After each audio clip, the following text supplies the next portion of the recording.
Assalamualaikum warahmatullahi wabarakatuh. Alhamdulillah. Alhamdulillahilladzi yufaqqihna fid din wa yurshiduna ila ittiba'i sunanil mursalin. Syukran. Wa nusalli wa nusallimu ala Muhammadir Rasulil Amin wa ala alihi at-tahirin wa ashabihil akramina amma ba'd fa inna asdaqal hadith kitabullah wa khairal huda huda Muhammadin sallallahu alaihi wasallam wa syarrul umuri muhdatsatuha wa kullu muhdatsatin bid'ah wa kullu bid'atin dhalalah wa kullu dhalalatin finnar. A'azzani Allah wa iyyakum minadh dhalalati wan nar. Kita melanjutkan dari pembahasan Kitab Tauhid karya Syekh Muhammad bin Abdul Wahhab rahimahullah sampai kepada bab syafaat. Bab syafaat. Ya, di sini ada beberapa ayat dan perkataan dari kalam ulama. Ini agak sedikit kita rincikan. Kata penulis Syekh Muhammad bin Abdul Wahhab rahimahullah, babu asy-syafa'at.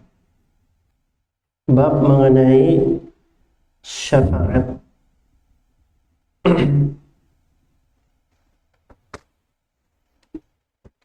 Beliau membawakan salah satu ayat wa qaulillahi ta'ala, dan perkataan Allah Ta'ala, wa anzir bihil ladzina yakhafuna an yuhsyaru ila rabbihim laysa lahum min dunihi waliyyu wala syafi'.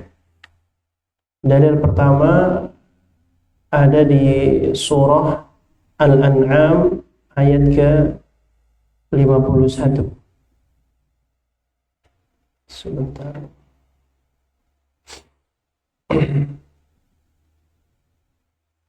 Ya, Al-An'am ayat ke-51 untuk memberikan peringatan kepada orang-orang yang takut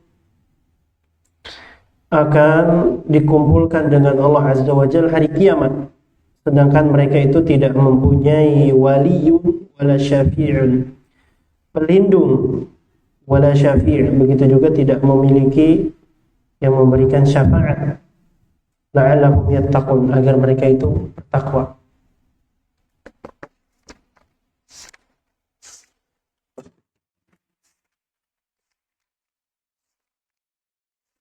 Sebelum kita masuk kepada pembahasan ayatnya, kita perlu mengetahui apa itu syafaat. Ya, syafaat yang kita bahas sekarang ini, syafaat berasal dari kata syafaat, ya, yang bermakna adalah diddul witri, lawan kata dari witer, ganjil, sesuatu yang ganjil. Ya.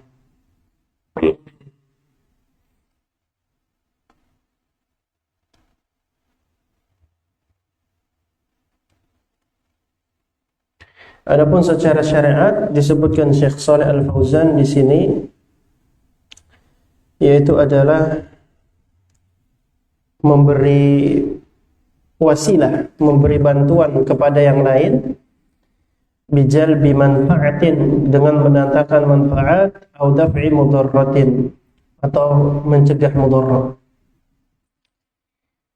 Diulang lagi, syafaat secara bahasa dia adalah diddul witri, lawan kata dari ganjil.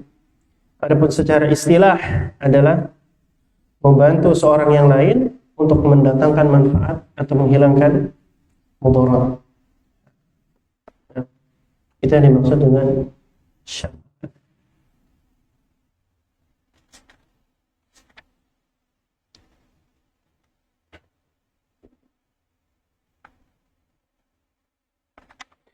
Kita baca ayat setelahnya.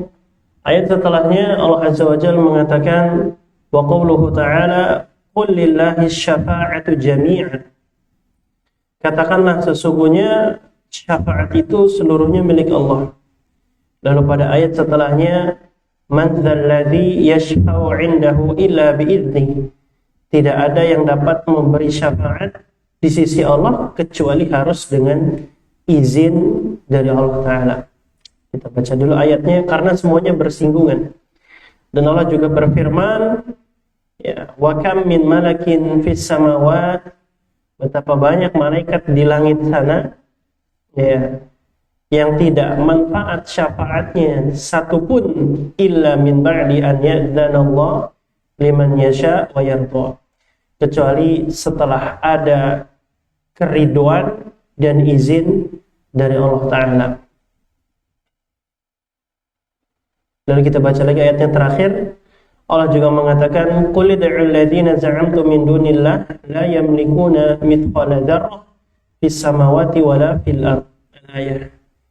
Allah mengatakan berdoalah kepada mereka yang kalian anggap sebagai Rabb. Mereka tidak punya sesuatu kuasa walaupun sebesar zarrah di langit maupun di bumi. Kita bahas sekarang masuk kepada bab syafaat.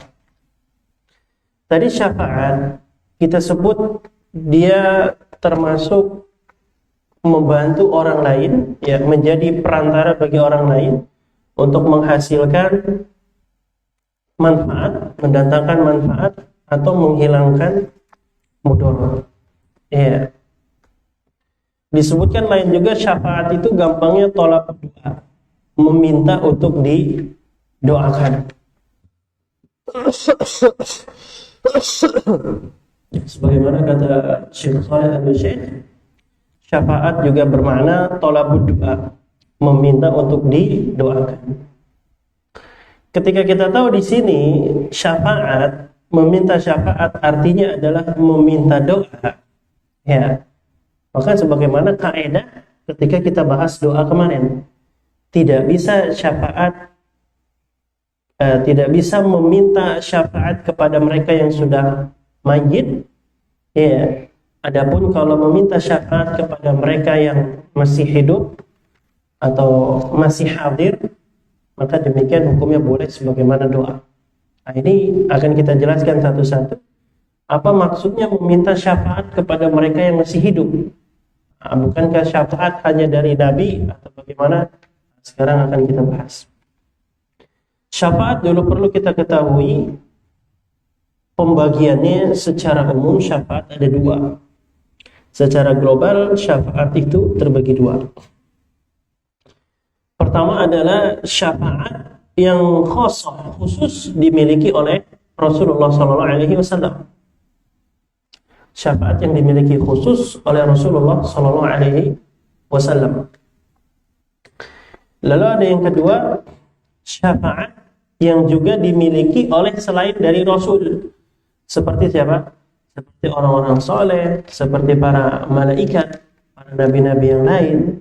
Ya, sebagaimana di satu riwayat syafaat dari Al-Quran, syafaat dari amal soleh dan lain-lain, syafaat dari teman, ya, dan lain-lain. Jadi kita ulangi lagi, syafaat secara umumnya ada dua. Syafaat yang memang khusus dari Nabi, dan juga ada syafaat yang tidak terkhusus kepada Nabi, ya, seperti kepada orang soleh, kepada penghafal Al-Quran, kepada apa lagi, orang yang sering membaca Al-Quran dan lain-lain. Kita mulai dari syafaat yang pertama, yaitu syafaat khassah bir Rasul, syafaat yang khusus kepada Nabi SAW. Syafaat yang khusus kepada Nabi modelnya juga banyak. Ya, syafaat yang khusus kepada Nabi modelnya ada banyak. Salah satunya adalah asy-syafa'atul uzma. Syafa'atul uzma atau syafa'atul kubra, syafaat yang besar. Syafa'at uzma, ya. Syafa'atul uzma, ya, ini merupakan syafaat yang mungkin kita pernah tahu hadisnya ketika terjadi huru-hara nanti di hari kiamat. Huru-hara di hari kesulitan di hari kiamat.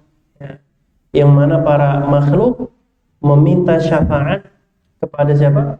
Nanti pertama diminta kepada Nabi Adam alaihi salam. Lalu Nabi Adam, kenapa diminta kepada Nabi Adam? Karena Nabi Adam bapaknya para manusia, Abul Bashar. Hingga akhirnya Nabi Adam tidak bisa, dulu saya pernah bermaksiat, turun ke dunia, maka disuruh minta ke yang lain. Akhirnya minta ke siapa? Di dalam hadis itu ke Nabi Nuh atau ke siapa itu? Nanti ada Nabi Nuh, nanti Nabi Nuh juga apa? Juga menolak karena dia pernah berdoa yang tidak pantas kepada Allah Azza wa Jalla. Nanti juga ada yang minta pindah lagi ke Nabi Ibrahim. Katanya Nabi Ibrahim, saya juga tidak pantas untuk meminta syafaat kepada Allah karena dulu saya pernah berbohong sekali. Iya kan? Nanti juga baru terakhir dimintakan syafaat kepada siapa? Kepada Nabi Isa. Ya, dimintakan kepada Nabi Isa, lalu Nabi Isa juga tidak bisa. Akhirnya dimintalah idhabu ila Muhammad. Pergilah kalian semua kepada Muhammad sallallahu alaihi wasallam. Abdul ghufira lahu ma taqaddam min dzambihi wa ma ta'akhkhar. Dialah hamba yang telah dihapus dosanya yang telah lalu maupun yang akan datang. Ya. Hingga datanglah semua orang kepada Nabi Muhammad meminta apa? Meminta syafaat. Maksudnya meminta syafaat di sini perlu kita ketahui, syafaat hakikinya yang memiliki syafaat, memberi syafaat itu Allah. Tapi lewat perantara Nabi nanti. Ya. Orang yang meminta syafaatnya Nabi, yang memberinya dikasih apa tidak, itu lewat izin dan ridho dari Allah Azza wa Jalla. Ya. Nah, nanti akan kita rincikan. Barulah nanti Nabi minta kepada Allah Azza wa Jalla hingga Nabi itu sujud ya untuk meminta syafaat, hingga nanti disuruh untuk apa? Diangkat kepalanya, baru diizinkan untuk memberi syafaat. Ya. Lalu yang kedua, ada syafaat yang khusus kepada Nabi ya. Kita masih syafaat yang khusus dimiliki oleh Nabi SAW. Syafaat yang kedua yang khusus oleh Nabi, syafaat kepada ahlul jannah, kepada penduduk surga yang berhak untuk mendapatkan surga agar segera masuk kepada surga. Karena nanti dalam hadis itu diceritakan kurang lebihnya, tatkala mereka ada orang-orang yang sudah berhasil melewati sirat, ya, melewati sirat yang tipis sekali itu. Nanti mereka akan dapati surga itu pintunya terkunci, tertutup. Maka nanti mereka minta syafaat kepada Nabi agar apa? Dibukanya pintu surga. Nah, apa ayatnya di sini disebutkan? Az-Zumar ayat 73. Hatta idza ja'uha wa futihat abwabuha. Hatta idza ja'uha wa futihat abwabuha. Nah, adapun kalau neraka beda ceritanya ya. Ya, beda ceritanya. Ahli tafsir mengatakan kalau neraka beda ceritanya dengan surga. Tidak menunggu harus ada nabi dulu, tidak, tapi langsung terbuka dari awal. Adapun surga yang pertama masuk nanti adalah Nabi Muhammad SAW. Ya. Ayatnya juga beda kalau kita mau lihat dari segi bahasanya ya. Hatta idza ja'uha wa futihat abwabuha. Ya, maka tatkala ja'uha, mereka itu datang ke depan surga, wah, ada wawunya, dan dibukalah pintu surga. Ada wawunya di situ, ada mahzufnya. Ini bahasa nahwunya ya. Hatta idza ja'uha, tatkala mereka semua datang, wa hasala ma hasala minasyafa'at wa futihatil abwab. Ada mahzuf yang ditakdirkan. Ya. Maka terjadilah syafaat dari Nabi, karena syafaat itu wa futihat abwabuha, maka dibukalah pintu. Adapun neraka beda ayatnya. Dalam surat Zumar juga di ayat 71. Hatta idza ja'uha futihat abwabuha. Langsung tatkala mereka datang terbukalah pintunya. Ya, langsung terbuka untuk apa? orang-orang ahli neraka. Itu syafaat yang kedua. Syafaat Nabi kepada para penduduk surga agar masuk langsung ke surga. Karena nanti ketika sampai ke surga belum dibuka, harus nunggu apa? Nabi SAW. Ya. Yang ketiga, syafaat yang khusus oleh Nabi adalah syafaatnya Nabi kepada Abu Thalib, pamannya beliau. Ya. Syafaat Nabi kepada Abu Thalib berupa takhfif, berupa peringanan. Ya. Nah, tapi perlu kita ketahui, kita sampaikan dulu di awal, syafaat itu ketika orang ingin mendapatkan syafaat, maka sebenarnya ada syaratnya. Ketika kita ingin masuk kepada jajaran orang yang mendapatkan syafaat dari Nabi SAW, ada beberapa syaratnya. Apa syarat mendapatkan syafaat? Seperti syafaat dari Nabi, ya, syafaat dari teman yang soleh. Salah satu syaratnya yaitu adalah izin dan ridho dari Allah Azza wa Jalla. Izin dan ridho dari Allah Azza wa Jalla. Izin dan ridho oleh Allah Azza wa Jalla kepada masyhur yang diberi syafaat, misalkan kita umatnya, dan ridho dan izin Allah kepada yang memberi syafaat, yaitu Nabi Muhammad SAW. Kalau Nabi Muhammad insya Allah termasuk yang diizinkan dan diridhoi oleh Allah Azza wa Jalla. Tapi yang jadi pertanyaannya, apakah kita ini termasuk yang diridhoi dan diizinkan untuk mendapatkan syafaat? Ya, nanti akan dibahas di akhir. Mereka yang akan mendapatkan syafaat kadar minimalnya masuk kepada jajaran orang yang ikhlas. Apa ikhlas itu? Ahli tauhid. Gitu ya. Maka ini bab tauhid ini bab yang krusial, bab yang sangat krusial. Tidak bisa kita itu tauhid, akidah, kita mempertaruhkan akidah tauhid ikut-ikutan kebanyakan orang. Kata kebanyakan orang dia ahlu sunnah, ternyata akidahnya murji'ah, hingga akhirnya jatuh kepada pembatal keislaman. Kata orang di ahlu sunnah, ternyata pemahamannya khawarij, hingga nanti jatuh kepada pembatal keislaman. Tercoreng dia dari nama tauhid, ya, hingga diharamkan dari syafaatnya Nabi SAW. Ini maka diperhatikan orang untuk benar mempelajari tauhid. Ya, disebutkan tadi syarat agar orang mendapatkan syafaat Nabi SAW, minimalnya dia masuk kepada orang yang ikhlas, ahli tauhid. Ya. Jangan sampai dulu ternyata dia jahil melakukan kesyirikan atau apa, dia tidak mengkafirkan yang Allah kafirkan. Ya, ini maka tauhid perkara yang krusial. Tidak bisa orang taklid atau taksir dalam mempelajari tauhid. Ya. Kita lanjut.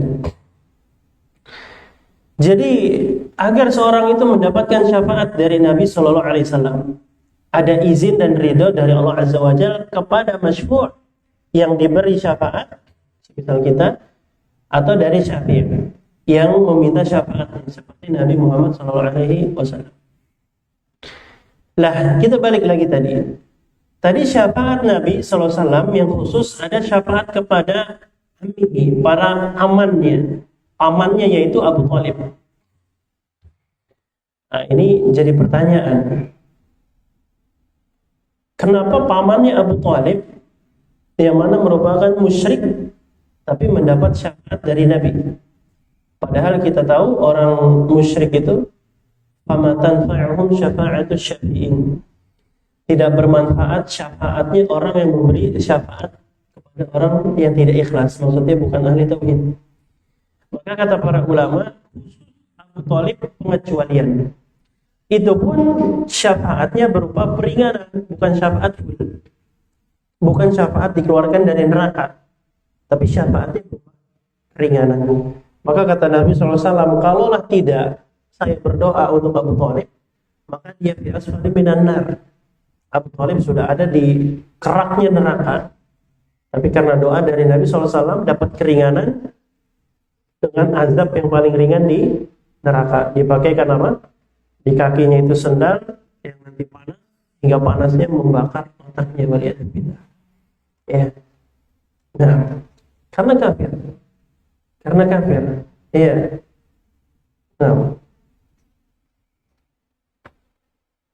Adapun Abu Thalib paham mengenai Islam, tahu kalimat syahadat, hanya saja tidak ingin mengucapkan syahadat. Nah, kita lanjut. Itu syafaat yang ketiga dari Nabi SAW. Ada sekarang kita masuk kepada model yang kedua.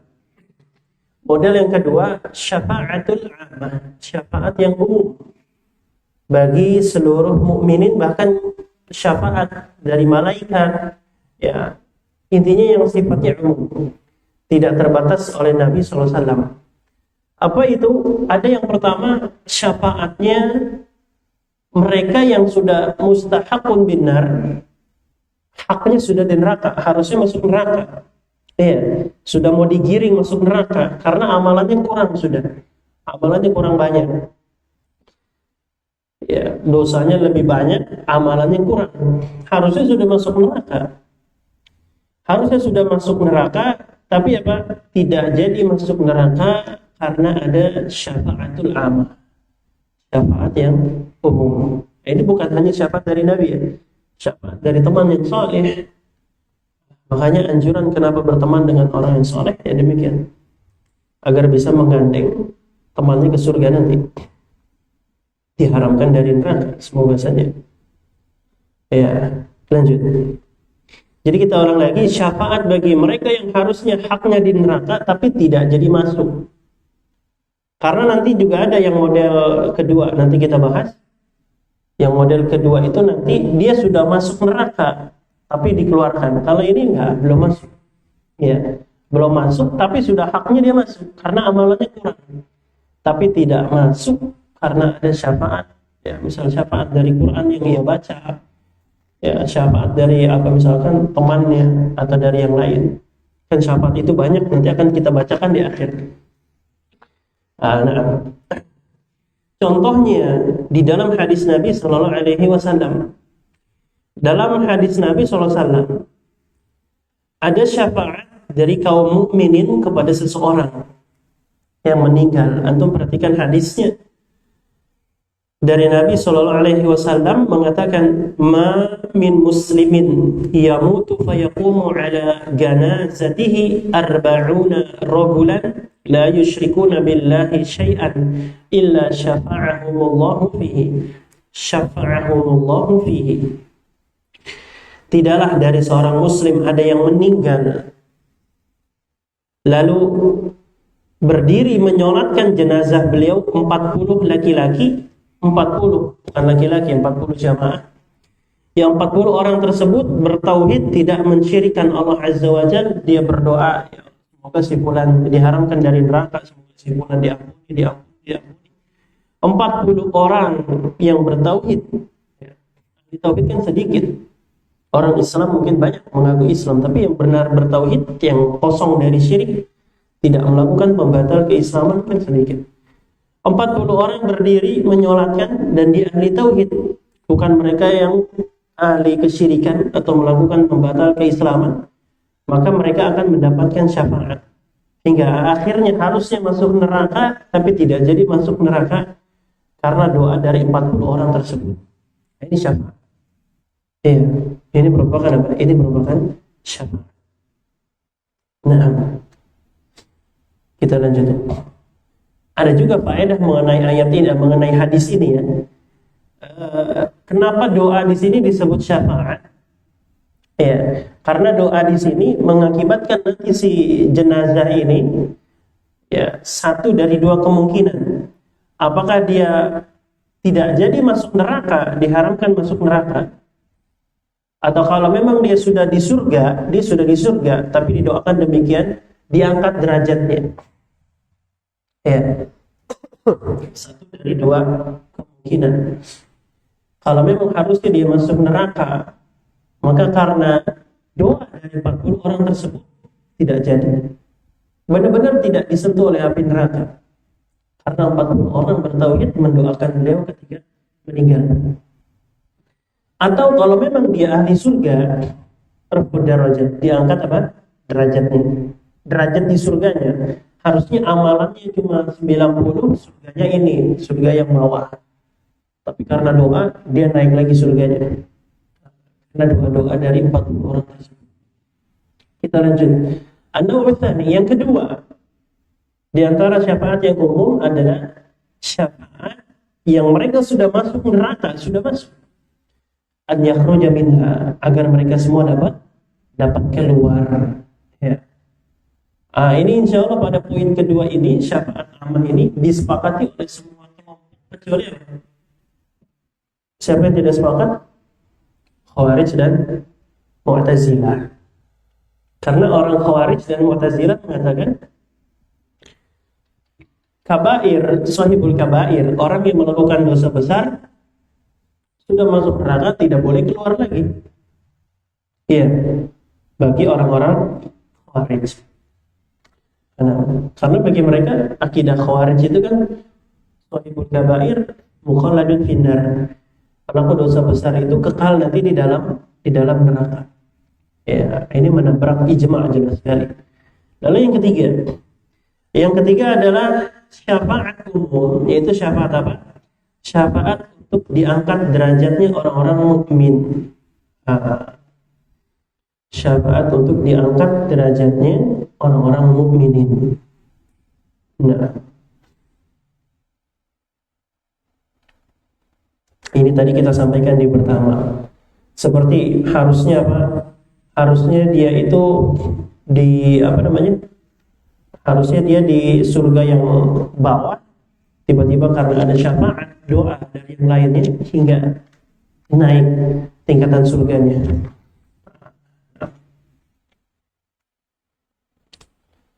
Kita lanjut. Lalu sebenarnya ada lagi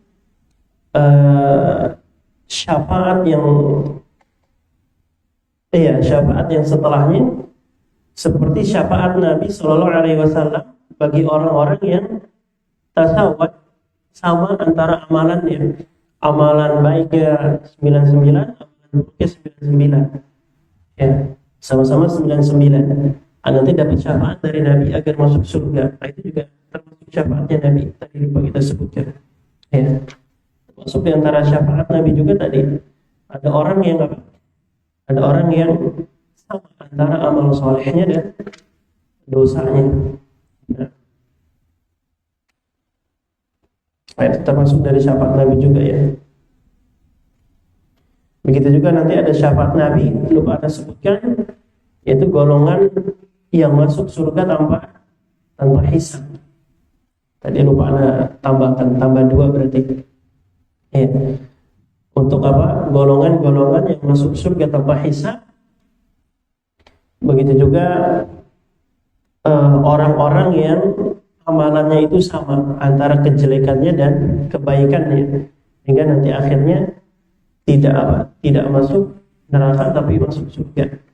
Kan kalau orang sama amalan dengan keburukannya, masuk apa dia? Al-A'raf, di tengah-tengah, di A'raf. Yang mana di dalam tafsir Quran nanti ada orang yang amalannya condong ke kanan, banyak ke kanan, ada yang ke kiri, nanti hingga akhirnya ada pagar ya memisahkan mereka. Tapi orang yang amalannya 50-50 naik ke apa? Naik ke A'raf. Bisa lihat orang di surga, bisa lihat orang di neraka. Ada di surah Al-A'raf. Kalau mereka melihat ke surga, mereka berdoa ya semoga Allah masukkan saya ke surga. Mereka lihat orang di neraka, ya semoga saya dijauhkan dari neraka. Mereka menunggu nanti sekian lamanya. Ya. Kita lanjut. Dan juga nanti sebenarnya ada lagi, Anda lupa tambahkan, ada syafaat Nabi SAW untuk mengizinkan semua orang mukmin masuk ke surga yang mempunyai minimal keimanan sebesar biji zarrah. Ya. sebesar biji zarrah.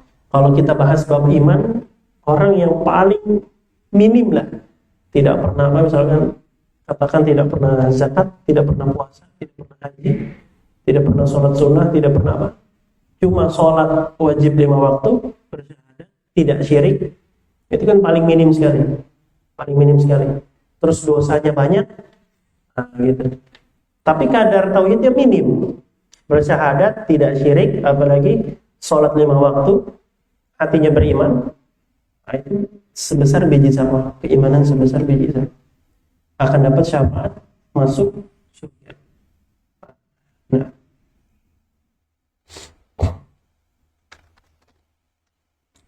kita lanjut. Ada juga faedah disebutkan Imam Ibnu Abil Iz dalam syarah Tahawiyah beliau. Tadi kita bahas ada beragam syafaat. Lalu kita akan lihat mauqif, ada 3 sikap, ada 3 3 pendapat kelompok menghadapi syafaat tadi, mengomentari syafaat. 3 sifat. Yang pertama ada orang musyrikin dan Nasrani dan mereka-mereka yang gulu. Mereka memandang syafaat itu, syafaat orang-orang yang mereka agungkan, ya, terlalu berlebihan. Kubriyun, orang-orang sufi, mereka terlalu gulu, ya, datang kepada kuburan, lalu seakan-akan kuburan itu memiliki hak rububiyah, meminta syafaat. Ini orang-orang yang pertama, orang-orang musyrikin dan mereka-mereka yang gulu seperti sufi. Lalu ada kalangan yang kedua, yaitu dari kalangan Khawarij dan Mu'tazilah. Tadi kita sebutkan kalangan dari Khawarij dan Mu'tazilah yang mengatakan syafaat Nabi itu tidak ada bagi pendosa, dosa besar, ya, orang yang melakukan dosa besar, itu Khawarij dan Mu'tazilah.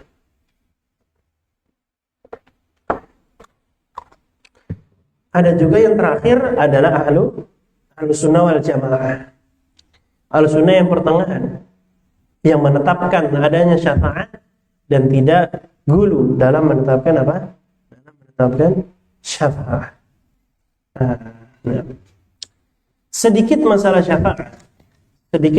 syafaat ini, yang dia tadi merupakan thalabud doa, meminta doa. Sekarang akan kita bahas istisyfa'. Lalu bagaimana hukumnya dengan istisyfa'? Meminta syafaat. Ya, meminta syafaat. Nah, bagaimana hukumnya seorang itu istisyfa'? Istisyfa' itu thalabus syafaat, meminta syafaat. Berarti perlu kita ketahui, minta syafaat itu 2. Apakah dia minta syafaat kepada amwat, mereka yang sudah mati, atau yang hadir, mereka yang masih hidup? Kalau minta syafaat kepada amwat yang sudah meninggal, sudah tidak ada, mati, maka jelas tidak diperbolehkan. Nah, tidak diperbolehkan. Begitu juga disebutkan Syekh Shalih Al-Syekh, bahkan pada masalah syafaat ini pada orang yang sudah mati, bukan hanya orang awam, bahkan orang alimnya pun banyak tergelincir. Syekh Shalih Al-Syekh menyebutkan seperti Imam Suyuti tergelincir masalah ini, Ibnu Qudamah Hambali, Imam Nawawi, ya, ulama-ulama Syafi'iyah juga banyak tergelincir, ulama Hambali juga banyak, ya, tergelincir pada masalah apa? Syafaat. Pada masalah syafaat, pada masalah kuburan. Ya, makanya pernah ada itu kan kemarin debat masalah kuburan itu, meminta kepada kuburan. Kita lanjut. Tadi kita sebutkan istisyfa'. Bagaimana istisyfa'? Kalau dia kepada amwat, kepada sesuatu yang sudah meninggal, sudah jelas tidak bisa. Ya, sudah jelas tidak bisa meminta syafaat kepada mereka yang sudah meninggal. Bahkan Imam Al-Maqrizi, hafizahullah, Al-Imam Al-Maqrizi dari Syafi'iyah, ya, beliau punya kitab Tajridut Tauhid. Beliau mengatakan justru tolabu syafaat, tolabu doa kepada kuburiyun, orang-orang yang di kuburan, itu merupakan separah-parahnya penghinaan kepada Allah Azza wa Jalla. Dari mana sisi parahnya? Kata Imam Al-Maqrizi rahimahullah, sisi parahnya pertama karena suuzon kepada Allah Azza wa Jalla dalam masalah ijabah. Dalam ijabah harus pakai perantara, perantaranya orang mati pula. Itu kata beliau. Ya. Lalu yang kedua, sisi parahnya kata Imam Maqrizi, menyamakan Allah dengan makhluk. Karena kan sebagian mereka menyangka kalau kita minta kepada presiden perlu ada wasilah. Begitu juga minta kepada Allah perlu ada wasilah lewat orang-orang saleh yang sudah meninggal. Itu sebab parahnya kata Imam Maqrizi di situ. Dua poin tersebut. Kita lanjut. Adapun kalau istisya meminta syafaat kepada orang yang masih hidup, bagaimana meminta syafaat kepada orang yang masih hidup? Meminta syafaat kepada orang yang masih hidup seperti misalkan kata Syekh bin Baz, ada seorang misalkan hakim berkata kepada Yahya, Yahya terkenal soleh, Yahya kamu terkenal soleh, mohon apa? Kalau kamu dapat syafaat kalau kamu dapat syafaat di hari kiamat, iya, kamu dapat syafaat di hari kiamat, maka bawa saya juga untuk dapat syafaat agar tidak masuk neraka. Nah, itu termasuk istisya. Atau kata Syekh bin Baz misalkan ketika hakim melihat Yahya, Yahya ingin jihad fisabilillah. Terus kata hakim, Yahya, kalau kamu nanti di akhirat dapat syafaat, ya, maka apa? Maka minta syafaat juga untuk saya. Ya, berilah syafaatnya kepada saya. Ini istisya kepada orang yang masih hidup. Maka bagaimana hukumnya? Dijawab oleh Syekh bin Baz rahimahullah, adapun istisya yang model demikian tidak masalah. Ya, tidak ada masalah. Kalaulah nanti di hari kiamat. Cuma kalau perkataannya Syekh yang lain seperti Syekh Gunaiman, Syekh Abdul Al-Gunaiman mengatakan boleh, tapi kalau bisa jangan gitu. Takut fitnah bagi siapa? Fitnah bagi yang dimintanya. Tapi kalau Syekh bin Baz mengatakan enggak ada masalah. Tidak ada masalah sama sekali. Tapi yang jadi catatan oleh para ulama, perlu jadi catatan bahwasanya kembali lagi syafaat itu adalah izin dan ridho dari Allah Azza wa Jalla. Maka jangan sampai ada ta'alluq, i'timad, ketergantungan kepada orang yang kita minta syafaat. Ketergantungan kepada hakim, saya minta syafaat kepada hakim. Tidak. Belum tentu dia dapat. Karena semuanya di atas izin dan ridhonya Allah Subhanahu wa ta'ala. Gitu. Nah. Kita lanjut. Begitu juga masalah seputar syafaat ini, meminta syafaat sama seperti tawassul. Iya, sama seperti tawassul. Dibahas oleh Al-Imam Ibnu Abil Iz. Ibnu Abil Iz dalam Tahawiyah beliau, Syarah Tahawiyah. Ada sebagian masalah populer, orang itu meminta syafaat dengan zatnya Nabi sallallahu alaihi wasallam. Kedudukannya Nabi sallallahu alaihi wasallam, dengan jahnya Nabi sallallahu alaihi wasallam, atau meminta syafaat dengan apa? Dengan kedudukannya orang saleh. Maksudnya minta syafaat dengan kedudukan itu bagaimana? Nah, ini termasuk syafaat yang bid'ah. Syafaat yang bid'ah. Yaitu apa? Yaitu ketika minta syafaat, ya Allah, saya minta syafaat, minta pertolongan dengan wasilah apa? Kedudukan Nabi yang ada di sisi Engkau, wahai Allah. Nah, ini termasuk kepada syafaat atau wasilah bid'ah. Kenapa? Kata Ibnu Abil Iz, karena tidak ada hubungannya. Apa hubungannya dikabulkan syafaat dengan jahnya Nabi? Ya, dengan kedudukannya Nabi. Kita nggak ada apa bahasanya ya? Tidak ada andil pada kedudukannya Nabi. Nabi mulia, iya. Ya terus kenapa? Apa hubungannya dengan doa kita begitu? Beda ceritanya, kita berwasilah misalkan dengan amal soleh kita yang buat. Saya telah menghafal Al-Quran, saya telah belajar bahasa Arab seharian, ya Allah, mudahkanlah saya ketika di akhirat nanti. Nah, itu beda cerita, boleh berwasiat dengan amal soleh. Karena ada kaitannya. Intinya itu ada kaitannya. Anda pun meminta syafaat dengan jahnya Nabi, tidak ada kaitannya. Begitu juga minta syafaat dengan jahnya orang soleh, kedudukannya orang soleh juga tidak ada hubungan. Ada satu hadis disebutkan Ibnu Abil Iz rahimahullah, walaupun hadisnya dhaif, tapi beliau mengatakan kalaulah tidak dhaif, ya maka dibahas hukumnya bagaimana. Seperti ada orang mengatakan meminta syafaat, ya semisal kalau tadi kan aku minta syafaat bihaqi jahin Nabi SAW, dengan haknya Nabi SAW. Bagaimana perkataan orang meminta syafaat bihaqi sa'ilina alaika?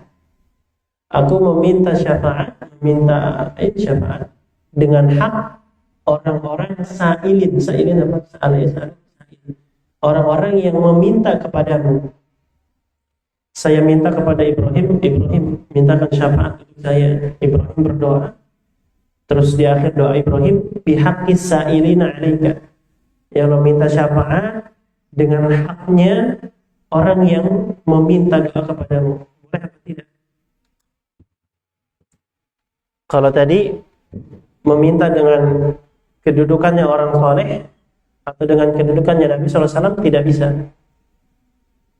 Dibahas oleh Imam Ibnu Abil Iz dalam Tahawiyah beliau, bagaimana kalau ada hadis, walaupun hadisnya dhaif, kalaulah ada, bagaimana hukumnya ketika orang berdoa, ya Allah minta syafaat bihaqqis sa'ilina 'alaik, dengan hak orang-orang yang berdoa meminta kepadamu, dengan hak orang-orang yang berdoa kepadamu.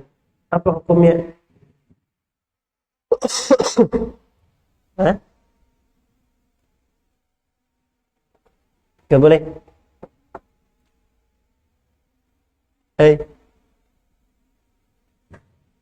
Azan dulu, tafadhal. Azan dulu gitu. Masuk azan. Ya.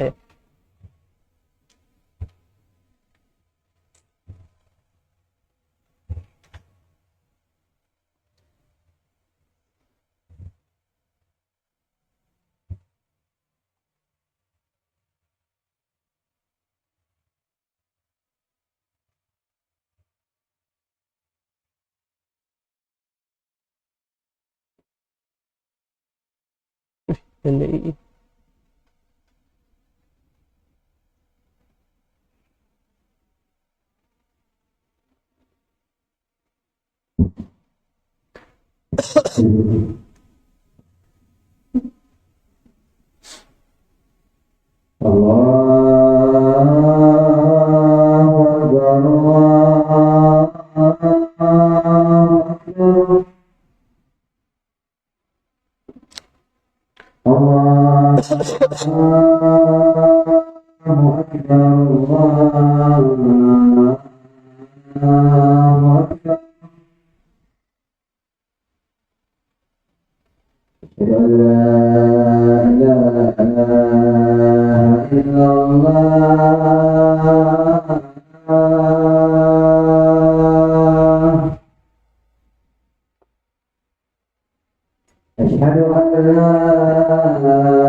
Alhamdulillah wa assalatu wassalam ala Rasulillah wa ba'du.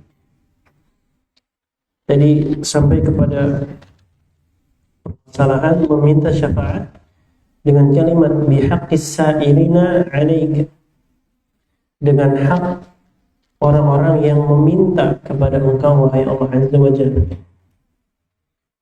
Kita datang kepada orang, lalu orang tersebut minta syafaat dengan kalimat tersebut, bihaqqis sa'ilina 'alaika. Maka kata Syekh Ibnu Abil Izz, tentu hal ini beda dengan kasus yang sebelumnya. Minta syafaat bihaqqi fulan, dengan haknya fulan, karena kesolehannya fulan, ini jelas tidak boleh, bid'ah. Adapun berdoa dengan bihaqqis sa'ilina 'alaika, kita sebutkan tadi bihaqqi fulan tidak boleh. Pertama, karena memang tidak ada kaitannya.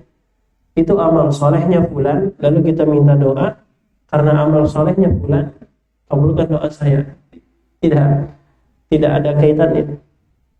Nah, adapun yang ini bihaqqis sa'ilina 'alaika, dengan hak orang-orang yang meminta kepada, maka yang ini dibolehkan. Kenapa yang demikian dibolehkan? Seakan-akan maknanya adalah, ya Allah, saya meminta dengan haknya para orang-orang yang berdoa kepadamu. Apa haknya orang-orang yang berdoa? Ijabah, dikabulkan. Dan juga kalimat beliau di sini bihaqqis sa'ilina itu tidak terkhusus kepada satu orang, tapi umum. Orang yang berdoa tadi, yang diminta doa, ya, sama orang yang minta, itu termasuk dari kalimat sa'ilin, karena umum. Maka yang demikian apa? Yang demikian boleh. Ya, yang demikian apa? Yang demikian itu boleh. Nah, adapun yang sebelumnya tidak boleh dan dia masuk kepada bid'ah. Kita lanjut, masih berkaitan dengan syafaat. Tadi sampai di ayat, sampai di mana tadi? Kita baca dulu matan dari kitab tauhidnya.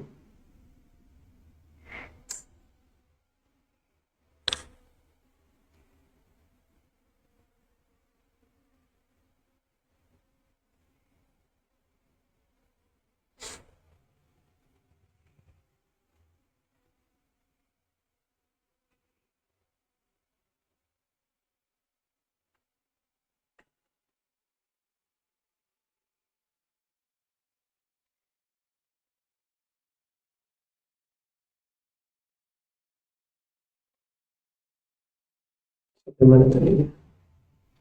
sampai kepada perkataan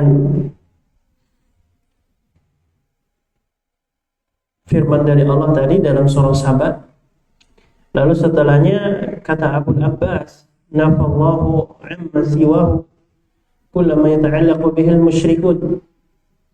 Langsung kita terjemahkan dari Abu Abbas bahwasanya Allah itu menafikan segala hal dari kaum musyrikin, tidak ada yang tersisa kecuali syafaat. Dan juga syafaat itu tidaklah bermanfaat kecuali oleh yang diizinkan oleh Allah Ta'ala, ya, dan harus diridai oleh Allah Azza wa Jalla. Adapun orang musyrikin ya mengira syafaat itu nanti akan diridai syafaat mereka ketika mereka minta kepada berhala, ya. Nah, lalu terakhir di sini sebutkan Abu Hurairah radhiyallahu anhu mengatakan, ma as'adun nas bisyafa'atik. Siapakah manusia yang paling bahagia dengan syafaatmu, wahai Nabi sallallahu alaihi wasallam? Apa kata Nabi sallallahu alaihi wasallam? Siapa orang yang paling bahagia dengan syafaatnya Nabi? Mereka yang mengatakan kalimat la ilaha illallah khalisatan min qalbi. Mengatakan kalimat la ilaha illallah dalam keadaan ikhlas dari hatinya. Apa maksud ikhlas dari hatinya? Pertama, tidak nifaq. Begitu juga maksud ikhlas adalah la yashubuhu syirku, tidak ternodai oleh kesyirikan. Beliau menyatakan, Syekh Muhammad bin Al-Wahhab, maka syafaatnya Nabi diperuntukkan untuk orang yang ikhlas dan harus ada izin Allah. Izin Allah tadi untuk orang yang diberi syafaat dan yang minta syafaat. Yang diberi syafaatnya itu harus ikhlas. Ikhlas tauhid, termasuk dari golongan ahli tauhid. Maka kita harus terus belajar ini ahli tauhid ini, agar kita masuk di jajarannya ahli tauhid dan berbahagia nanti insya Allah dengan syafaatnya Nabi Sallallahu Alaihi Wasallam. Dan beliau mengatakan, adapun syafaat yang dinafikan oleh Allah adalah syafaat yang di sana mengandung kesyirikan. Ya. Nah, maka tidaklah didapat syafaat illa kecuali dari ahlu tauhid wal ikhlas, kecuali didapati oleh orang-orang yang bertauhid dan orang-orang yang ikhlas. Itu pembahasan terakhir dari bab syafaat. Ya.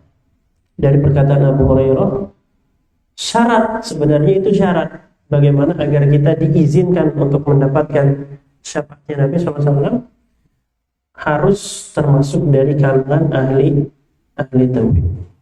Ya, sebenarnya nanti ada kiat-kiat lagi untuk mendapatkan syafaat, atau mungkin banyak ya, seperti Anda sebutkan secara cepat saja.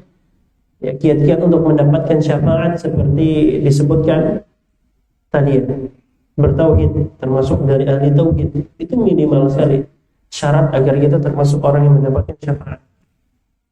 Di antara kiat juga mendapatkan syafaat, iksar qiraatil Quran, banyak-banyak membaca Al-Quranul Karim, karena disebutkan dalam hadis, orang yang membaca Al-Quran maka akan datang hari kiamat syafi'an li ashabihi, pemberi syafaat untuk mereka yang membaca Al-Quran tersebut. Keutamaan dari ahli Quran.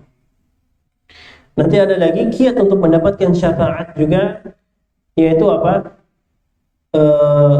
Banyak-banyak siyam, banyak-banyak berpuasa. Karena puasa dan Al-Quran itu satu hadis ya. Puasa dan Al-Quran disebutkan akan dapat memberi syafaat di hari kiamat nanti ya, Masya Allah. Juga kiat syafaat lagi apa? Doa setelah azan. Itu juga apa? Sebab-sebab mendapatkan syafaat. Ya. Nah. Ada hadis yang man qala hina yasma'un nida Allahumma rabbi hadhihi at-tamah was salatil qa'imah ati Muhammadanil wasilah wal fadilah wa ba'athu maqaman mahmudan alladhi wa'adta halat lahu syafa'ati yaumil qiyamah. Barang siapa membaca doa setelah azan yang kita hafal itu, ya Allahumma rabba hadhihi da'wati tammah wassalatil qa'imah ila akhir, maka barang siapa yang membaca doa tersebut, kata Nabi, halat lahu syafa'ati, dihalalkan untuk mendapatkan syafaat saya ketika hari kiamat. Lalu diantara lagi banyak-banyak untuk bersolawat kepada Nabi Sallallahu Alaihi Wasallam. Ya. Aulan nas biyaumal qiyamah aktsaruhum alayya salatan tamyiz. Barang siapa orang yang paling afdal, paling berhak mendapatkan syafaat Nabi adalah mereka yang paling banyak bersolawat kepada. Ya. Ya mungkin demikian. Dan terakhir kita tutup, lalu hikmah diadakannya syafaat ini disebutkan oleh Ibnu Hizam Al-Yamani. Kenapa tidak langsung saja syafaat itu dari Allah dikeluarkan semua orang dari neraka, tidak jadi masuk neraka? Kenapa nggak langsung aja begitu? Kenapa harus ada proses syafaat gitu? Hikmah diadakannya syafaat, kata para ulama seperti Ibnu Hizam Al-Yamani, beliau mengatakan hikmah ada syafaat yang pertama, ikraman li syafi', memuliakan mereka yang meminta syafaat. Iya. Karena ketika orang yang meminta syafaat seperti Nabi Muhammad, orang-orang saleh meminta syafaat dan syafaatnya di ACC, diizinkan oleh Allah Azza wa Jalla, itu kan menunjukkan di hadapan orang ramai, oh saya ini orang yang mulia, dimuliakan oleh Allah. Dan termasuk, kata beliau, ujian bagi apa? Orang-orang mulia. Orang-orang saleh meminta syafaat kepada temannya, tiba-tiba diizinkan oleh Allah Azza wa Jalla, berarti kan menunjukkan ini orang mulia, pemuliaan Allah di depan para hambanya. Lalu yang kedua, di antara faedah adanya syafaat adalah rahmatan lil masyfur, kasih sayang Allah kepada mereka yang diberi syafaat. Harusnya masuk neraka, tapi ada syafaat dari kawannya, tidak jadi masuk neraka. Wallahu a'lam. Mungkin demikian bab syafaat hari ini. Insyaallah besok kita lanjut bab hidayah. Sebelum ditutup, mungkin ada pertanyaan.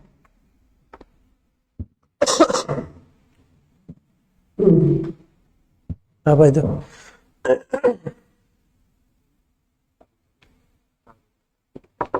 Abu Thalib. Iya. Syafaatnya kan tadi tidak sempurna. Tasbih dalam bentuk peninggalan saja, tidak akan menerasakan. Pokoknya siapa yang tidak bertauhid kekal di neraka. Tidak bertauhid ya, kita tidak bilang siapa yang KTP-nya Islam maka dia masuk surga, tidak. Siapa yang bertauhid minimal maka dia insya Allah masuk. Ya, nah, ini poin itu perlu diperhatikan. Iya, kita perlu renungi agar kita masuk ke jajarannya ahli tauhid. Sekedar saya berucap syahadat atau saya apalagi misalkan saya KTP-nya Islam, nah itu tidak serta-merta saya akan dapat syafaatnya Nabi SAW, atau saya insya Allah akan masuk surga. Ya, ternyata pemahaman dia error, murji'ah, tidak mengkafirkan siapa yang Allah kafirkan. Walaupun dia S3 misalkan kedokteran di akidah, atau misalkan dia khawarij mengkafirkan orang yang apa? Orang yang harusnya tidak kafir. Nah, ini bahaya.